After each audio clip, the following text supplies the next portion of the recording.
Los sonidos en primera fila que usted quiere escuchar desde el amanecer. Román Losinski. Éxitos.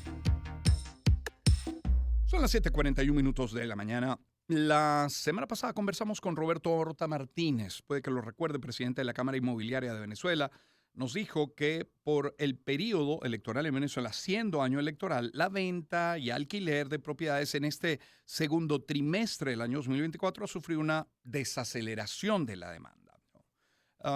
Nos comentaba también de un comportamiento distinto en cada región. Cuando le preguntábamos por el metro cuadrado y yo exponía algunas de las variables que a mi juicio podrían tener incidencia, él decía que, bueno, esto dependía mucho también de la región. Por eso decidimos conocer la realidad de algunas ciudades, de algunas regiones en nuestro país, y por eso tenemos en línea a Fernando Di Jerónimo, presidente de la Cámara Inmobiliaria Metropolitana. Fernando, muy buen día. Buenos días, Román. Gracias por la invitación y un saludo cordial a toda tu audiencia. A usted por atendernos. Y tenemos a Dayana Angulo Mendoza, presidenta de la Cámara Inmobiliaria de Mérida. Dayana, muy buen día. ¿Cómo está? Excelente inicio de semana para todos. Muchas gracias por la invitación, Román. Muchas gracias a ustedes por atendernos. A ver, voy con ambos. Comienzo por usted, Dayana. ¿Cómo se ha comportado el negocio inmobiliario en esto? En lo que va de 2024, estamos hablando de casi medio año. Bueno, fíjate, el balance del sector inmobiliario en la ciudad de Mérida, te puedo comentar un poco de lo siguiente. Durante los primeros 3 meses del año no solo observamos un incremento en los precios de los inmuebles, sino que además hubo un incremento en el número de operaciones, siendo de mayor porcentaje el de arrendamiento de vivienda, sobre todo para estudiantes. En segundo plano se ha mantenido en menor porcentaje las operaciones de ventas de inmuebles. Estas están representadas en ventas de propiedades de muy bajo costo, ¿sabes, Román? Las ventas, por ejemplo, a partir de $25,000 son bastante lentas en la ciudad, de manera de que el precio sigue marcando la posibilidad de cerrar negocio. Ahorita durante el mes de abril, mayo, bajó muchísimo el movimiento, pero tuvimos un pequeño repunte en este inicio del mes de junio. En líneas generales, pese a las subidas y bajadas del mercado inmobiliario, la actividad no se ha detenido, Román, por lo que ha habido un movimiento mensualmente. Fernando, reportan desde la Cámara Inmobiliaria Metropolitana más o menos el mismo escenario, en términos, quiero decir, de demanda, de precios, de transacciones, esa ralentización entre abril y mayo, por ejemplo. Sí, buenos días, saludos a Diana también. Sí, las negociaciones han ido más o menos igual prácticamente en todo el país, pero en Caracas hay una gran demanda de alquileres, una gran demanda de inmuebles en alquiler. La venta sí ha tenido su curso normal. Hay gente que se está yendo y está vendiendo, hay gente que está regresando y está comprando, y esta rueda se mueve, digamos, todo el tiempo, ¿no? Ahora, en Caracas sí hay una gran demanda de alquileres en apartamentos para alquiler. En estas nuevas transnacionales que están llegando al país, que están necesitando un cubículo para vivir, y entonces hay un movimiento de búsqueda de estas empresas para sus profesionales y también la gente que se está quedando en Venezuela, que se está casando, que está obteniendo esta nueva vivienda, ya sea en alquiler o ya sea en venta. Claro. Dayana, ¿cuánto pesa el buen funcionamiento de una alcaldía en el mercado? Cuando una alcaldía funciona bien y cuando se garantizan en alguna zona los servicios como agua y electricidad, ¿qué impacto tiene eso en el mercado inmobiliario? Bueno, imagínate, Román, es extremadamente de impacto para la región andina. En el caso nuestro, por ejemplo, cuando nosotros hacemos las comparaciones con la actividad en las ciudades activas del centro del país, Barquisimeto, Valencia, Caracas, pues es totalmente notorio que las operaciones son bastante altas en esas zonas, y a nivel de las regiones andinas son extremadamente bajas, y eso debido a la decadencia de los servicios, la falta del combustible, el servicio eléctrico, pues no hacen atractivas nuestras regiones. Y lo mismo, Fernando. Sí, en la ciudad de Caracas tenemos 5 alcaldías. ¿En cuánto depende el precio por metro cuadrado de la operación de la alcaldía, de recolección de basura, de los servicios, de la dinámica de cada municipio? Sí, hay municipios que son realmente excepcionales. Por ejemplo, el municipio de Baruta es un municipio que funciona muy bien. El municipio de Chacao funciona excelente.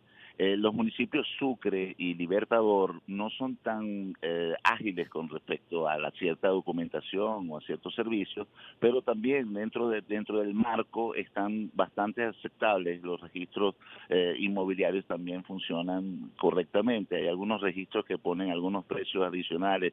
Recuerda, Román, que tenemos el problema de los registros que ponen precios sobre la ley. La ley permite solamente el 2% sobre las negociaciones inmobiliarias, y estos registros están poniendo unos porcentajes mucho mayores. Entonces la gente se lo piensa a la hora de cerrar una negociación. O sea, si además del precio tengo que ir al registro y tengo que pagar este monto adicional, oye, me retracto un poco de hacer las operaciones. Pero hay registros que sí son sanos, digamos así, que son cumplidos y hacen el trabajo, y se hacen los cierres, se hacen las negociaciones. Claro.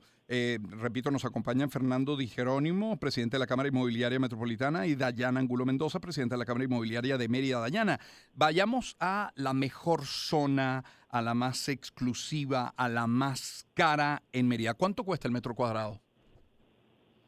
Caramba, puede llegar hasta 700 y $1,500 el metro cuadrado, ¿no? En la zona exclusiva de Mérida. Pero lamentablemente el cierre de ventas son bastante lentos, Ujú. muy lentos por el nivel de precio, y además, como lo ha mencionado nuestro colega Fernando, al cual le mando un abrazo y un Ujú. saludo enorme, sí, Gracias. efectivamente se vuelve un poquito complicado el cierre de las negociaciones, dado los altos aranceles y costos en registro, lo cual en muchos casos, te comento, Román, las propiedades se cierran con ventas en privado, pero pues colocando en un hilo la seguridad jurídica de esas personas que no tienen esos honorarios para poder pagar los Claro. aranceles, ¿no? Los fondos. Claro, efectivamente. Fernando, lo mismo, misma pregunta. Si nos vamos en la zona metropolitana, a la mejor zona, a la más exclusiva, insisto, la más cara, ¿cuánto podría estar entonces costando ese metro cuadrado? Mira, también tenemos un rango de precio entre $1,000 y $2,000. O sea, el rango depende en todo Claro. caso de la construcción del inmueble, del tiempo del inmueble, de la calidad de esta propiedad, ¿no? Pero la zona más exclusiva es Campo Alegre. Campo Alegre puede llegar hasta 2,000, hasta 2,500 $2,500 el metro. Entonces, es una zona muy exclusiva, es muy buscada. No hay tantas operaciones porque es un alto rango, digamos, Claro. muy alto. Y tenemos también las zonas de Baruta, la zona quizás donde está Valle Arriba, Ujú. zonas más buscadas también, que se hace mucha comercialización en el municipio de Baruta. Claro. ¿Cuántas veces, Fernando, se cae una negociación, no llegan a una firma por lo que está ocurriendo en el Sarén? Mira, generalmente no se caen porque hay una jurisprudencia nueva que permite estas operaciones en privado, estos documentos en privado, pero hay un alto porcentaje de negociaciones que se caen porque no pueden llegar satisfactoriamente a ser calculados correctamente en el registro. Entonces la gente se lo piensa muchísimo y no hace el negocio. Sí lo cierra en privado y en espera de que se cumpla correctamente el mandato de la ley, porque lo que está es en el marco legal de la ley, es lo que se exige. Es un 2%, bueno, cobremos el 2%. Ah, que quieren cobrar un poquito más, bueno, pero no exageren, no cobren 8, 10, 12%. Dayana, ¿ocurre alguna situación similar allí en el Sarén, en Mérida? Por supuesto, totalmente, todo el tiempo lo vemos en los registros. Es muy difícil para nosotros, hemos tenido experiencias inclusive donde ventas que se han hecho hace 90 días, un poco más de 90 días, y aún nosotros sin poder terminar de hacer el cierre y la firma, la protocolización del documento, incluso el mismo traspaso, ¿no? Y esto genera una angustia enorme para el comprador, lo cual nos limita el número de operaciones de cierre. Bien. Dayana, ¿usted tiene programa de radio? Dayana, ¿me escucha? No, No, debería. sí, lo escucho Digo, perfecto. digo que por la voz y la dicción debería tener un programa de radio. Muchísimas gracias por Ay, atendernos esta caramba, mañana. maravilloso, gracias. Un gusto. Dayana Angulo Mendoza es presidenta de la Cámara Inmobiliaria del Estado de Mérida. Fernando Di Jerónimo es presidente de la Cámara Inmobiliaria Metropolitana. ¿Qué tal si ampliamos? Ya no hablemos nada más del área metropolitana de Caracas, hablemos de Miranda y vayamos también a otro estado del occidente del país, no Mérida, sino Táchira, a través de Yuli Matos. Yuli Matos es presidente de la Cámara Inmobiliaria en Miranda y Livo Puerto es abogado y presidente de la Cámara Inmobiliaria de Táchira. Le preguntamos a ambos, por ejemplo, cómo se ha comportado el negocio inmobiliario en lo que va del año 2024. Escuchemos primero a Livo Puerto, repito, de la Cámara Inmobiliaria de Táchira. Ha sido dinámico, pero también ha tenido una pausa, ¿no? Un comportamiento que es muy propio de los escenarios electorales en Venezuela. Se ha hecho costumbre que cerca de unas elecciones, llámese alcaldía, gobernadores y en este caso de tipo presidencial, el comportamiento de los negocios inmobiliarios se ven afectados por esas elecciones, ¿no? En los últimos meses, puedo hablarte de marzo, abril, mayo, hemos visto una decaída en lo que son las transacciones inmobiliarias porque la gente se encuentra en la expectativa, una expectativa diaria de qué va a pasar después del 28 de julio. Eso pues sí ha afectado un poco lo que ha sido el panorama inmobiliario, pero nosotros pues mantenemos pues esa fe, el optimismo de que después de pasado el 28 de julio, pues se recupere de nuevo el sector y comience el dinamismo que venimos teniendo en los últimos años, recordándole que Venezuela se posiciona en el tercer país de Latinoamérica con mayor cantidad de transacciones inmobiliarias de compra-venta en toda Latinoamérica. Misma pregunta para Yuli Matos, presidente de la Cámara Inmobiliaria de Miranda. ¿Cómo ha sido el comportamiento 2024? Continúa ralentizado su dinámica por la gran sobreoferta tanto de inmuebles residenciales como comerciales, debido a la demanda contraída a nivel generalizado, ya que no hay capacidad de compra ni apalancamiento financiero y sumado la falta de crédito hipotecario desde hace 7 años. Por otra parte, se mantiene la leve recuperación de los precios de los inmuebles, sin esto significar que sea óptimo, porque siguen siendo deprimidos en comparación a otros países, por lo ya explicado anteriormente. Y también una leve recuperación a nivel del número de operaciones manejados durante el último año. Sin embargo, nuestras expectativas a finales del año 2023 fueron revertidas a nivel del incremento de operaciones en el primer semestre del año, lo cual consideramos que se vio afectado por el adelanto de las elecciones, por todo lo que conlleva un año electoral, que es la incertidumbre sumado a otros factores. Me gustaría resaltarles que dentro de este aumento tímido de operaciones en lo que se refiere a las ventas, en los últimos 2 años ha influido para este resultante un pequeño porcentaje, pero importante de mencionar, de negociaciones de compra por parte de empleados públicos y privados que han accedido a créditos puntuales hipotecarios otorgados directamente por las instituciones públicas o entidades bancarias públicas y privadas donde laboran. Son las 7:54 minutos. Nos quedamos con Yuli Matos, presidente de la Cámara Inmobiliaria de Miranda, y preguntándole en el estado qué se compra, qué se vende, qué se alquila. En nuestra región tenemos en orden de operaciones realizados de mayor a menor la siguiente referencia. Primero, la venta de inmuebles residenciales, de apartamentos y casas. Segundo, el alquiler de locales comerciales y galpones industriales.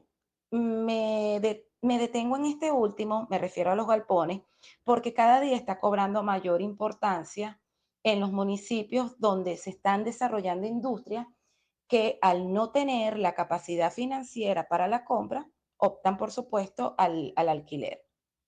Le sigue la venta de locales comerciales y finalmente el alquiler de inmuebles residenciales, quedando este desafortunadamente de último en orden de operaciones por las complicaciones resultantes del marco legal eh, que no permite la fluidez y el desarrollo de una relación arrenditicia entre propietario y arrendatario que sea segura, confiable y equitativa. Y lo mismo en Táchira, que se compra, que se vende, que se alquila. Venezuela se compra y se vende En la mayoría de los casos, unidades habitacionales, es decir, apartamentos, casas, y se alquila muchos apartamentos y locales comerciales. Lo que hemos visto afectado realmente pues ha sido ese sector comercial, ¿no?